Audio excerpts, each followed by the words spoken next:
जी बिस्मिल्लाहिर्रहमानिर्रहीम अस्सलाम वालेकुम तमाम सजना ते बेलियां दा की हाल चाल है। सुनो सेहतां ते बीतां ठीक न तुहाड़ियां ते कैसे शौक शिकार जान।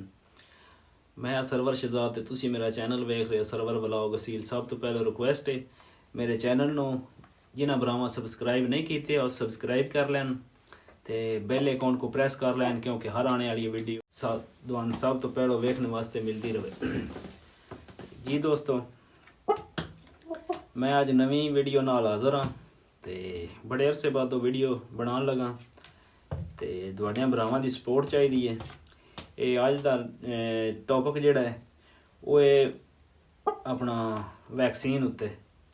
आ दिहाड़े जिहड़ा नहीं ठंडक दा बड़ा जोर है, यानी कि चंगी ठंड है ते मुर्गियां मुर्गे विच साडे शौकीन हज़रात नूं उन्हां दे बीमार हो रहे हैं ते बड़े फोन शून आउंदे ने मैनूं ते मैं आख्या मैं एक बारी दोस्तां नाल वीडियो बना के शेयर कर देवां। आ दिहाड़े जिहड़ी नहीं ठंड उत्तों मुर्गियां अपनियां नूं बचाओ, मुर्गियां नूं बचाओ, यानी कि वायरस फैले है कोकड़ा जिन्ना दिन रानी खेत, इस तो बचाओ। सारियां भरावां अगे रिक्वेस्ट है वैक्सीनां जिन्हां नहीं कीतियां वो वैक्सीनां कर लैन।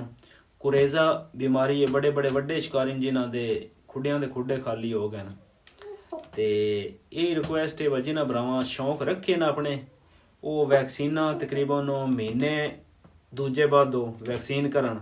अगर जे ज़्यादा पैसे नहीं भरन होंदे तो तुसी सस्ती जी वैक्सीन है 100 रुपए की लभदी है रानी खेत, छोटी जी होंदी है तकरीबन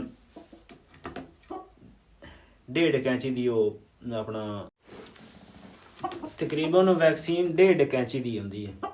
वो तुसी लैके महीने दूजे बादो महीने बाद भी करते रहो तो जिथे इतना शौक तुहाडा माशाअल्लाह इतने कीमती परिंदे होंदे न, लख लख दा परिंदा होंदा विच।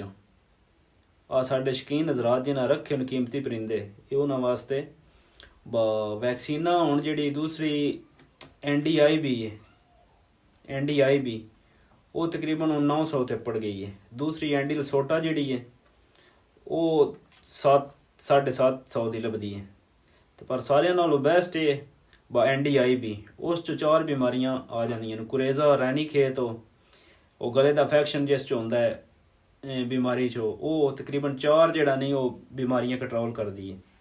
वो तकरीबन 3-4 महीने बाद भी करते रहो तुहाडे घर वैक्सीन होंदी रहे तो तुहाडे खुड्डे चो वायरस नहीं होंदा।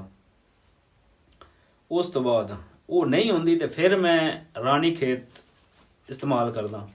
मैं हुण तकरीबन दूजे त्रीजे महीने बाद हो जे दूजी वड्डी ना वैक्सीन होवे तो मैं रानी खेत लै आउंदा, वो मैं कर छड्डदा। तो शुक्र है अल्लाह ताला दा बड़ा लख लख शुक्र है वो मेरे परिंदियां नूं इनका मसला नहीं बनया। जे छोटा मोटा आ भी जाए तो वो बीमारी कंट्रोल कर लवी है, गोली टीका ला के ना बचा लवी दी। तो ये छोटा जिहा पैगाम देना ही ठंडक तो भी बचाओ। उस तो बाद वैक्सीनां अपनियां मुर्गियां लाजमी करो तो बड़ा वायरस बैड़ा है।